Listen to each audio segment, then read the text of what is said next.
Hello, everybody, and welcome back. My continuation of The Body. Chapter 22 Hailstones. His face fell, and I saw sudden terror in it. It wasn't Chris's words, I think. It was the way he spoke them. The real regret that things were going to go from bad to worse. He's controlled himself. Alright, he said softly, speaking to Chris.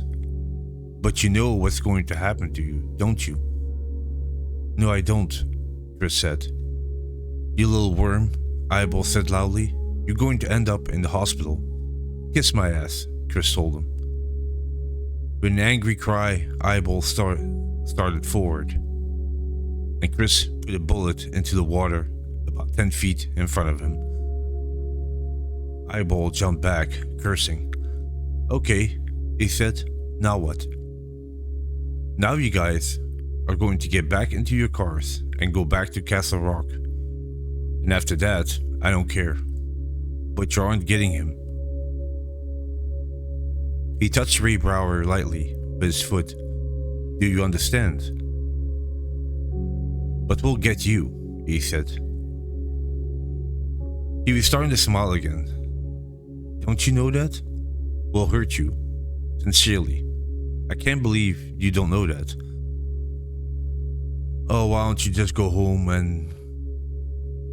Then the storm came back, and the sound drowned out his words. This time the storm was even stronger, and this time it was hail instead of rain. The hailstones were enormous, and the sound they made when they hit the leaves and the trees was unbelievably loud. Stones began to hit my shoulders. It felt as if some evil creature was throwing them, intending to hurt me. But the hailstones also began to hit Ray Brower's face with an awful sound, as if they were sinking into him. Vern gave in first. With a scream, he ran up the bank. Teddy waited only a minute, then followed Vern, his hands held up over his head. On the other side, Vince Desjardins disappeared back under the covers of some trees, and Fuzzy Brakowicz soon joined him. But the rest of them stayed where they were, and Ace began to grin again. Stay with me, Gordy, Chris said in a low, shaky voice. Stay with me, man. I'm here, said Gordy. Go away now, Chris said to Ace, and he was able, by some magic, to get the shaking out of his voice. He sounded as if he was giving instructions to a stupid child. We'll get you, Ace said. We won't forget this. Okay, Chris said. That's another day. We're going to enjoy getting you, Chambers. Well, get out of here, Chris suddenly screamed and pointed the gun. He stepped back. He looked threateningly at Chris for a moment longer, nodded, then turned around. Come on, he said to the others. He looked back over his shoulders at Chris and me once more. We'll see you later. They went back into the trees between the bog and the road. Chris and I stood perfectly still in spite of the hail, which was so hard that it was making our skin red, and which was piling up all around us like snow.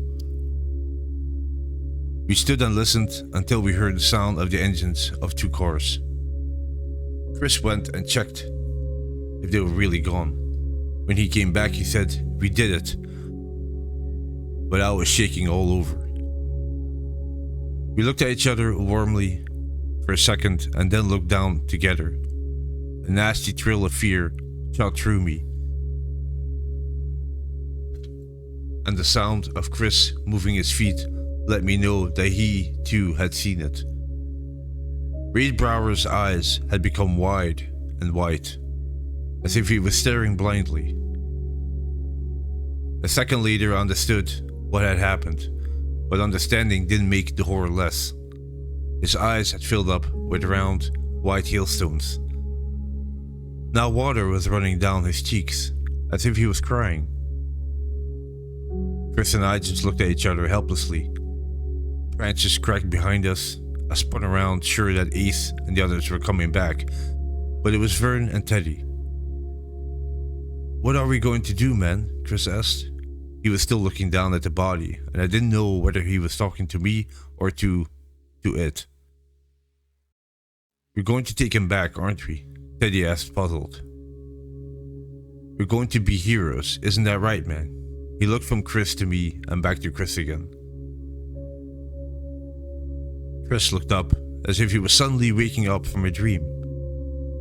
He walked over to Teddy and punched him in the chest so hard that he fell down in the mud. "You shut up," Chris said. "You pussy." "It was the heel," Teddy cried out, angry and ashamed. "It wasn't those guys, Chris. I'm frightened of storms. I can't help it." He began to cry, sitting there in the mud and the water. "And what about you?" Chris asked to Vern. "Are you afraid of storms too?" Vern shook his head, surprised by Chris' anger. "No, man. I thought we were all going to run." "But you ran first, you pussy." "So how did you know we're all going to run?" Vern swallowed nervously and said nothing. He turned to me. "We're going to carry him back, Gordy." "If you say so, Chris." "But what if those guys? I don't care about those guys. You're all pussies."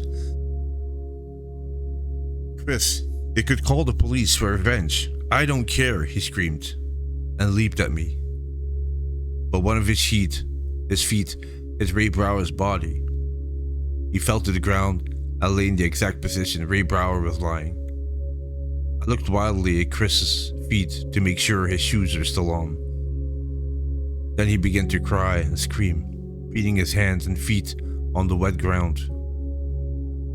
Teddy and Vern were staring at him in amazement, because nobody had ever seen Chris Chambers cry before. After a moment or two, I walked back to the bank, climbed it, sat down on one of the tracks. Teddy and Vern followed me, and there we sat in the rain. And that was the end of chapter 22, Hailstones. Thank you so much for listening. Hope you enjoyed it, and I'll catch you in the next one. Take care.